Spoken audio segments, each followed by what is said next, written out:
আজ 10 তারিখ বাংলার 4 কেন্দ্রের উপনির্বাচন বিধানসভার সকাল 7টা থেকে সন্ধ্যা 6টা পর্যন্ত ভোট গ্রহণ চলবে। কলকাতার মানিকতলাতে কেন্দ্রের উপনির্বাচনের ভোট শুরু হয়ে গেছে সকাল 7টা নাগাদ। এখনো পর্যন্ত কোনো অশান্তি ঝামেলার মানিকতলা বিধানসভা কেন্দ্রে ঘটেনি। বেলা 9টা পর্যন্ত ভোটের হার 2 ঘন্টায় খুবই কম বুথে বুথে চলছে।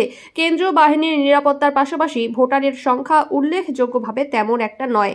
শতকরা হিসেবে যা 10 থেকে 12% আশা করা যায়।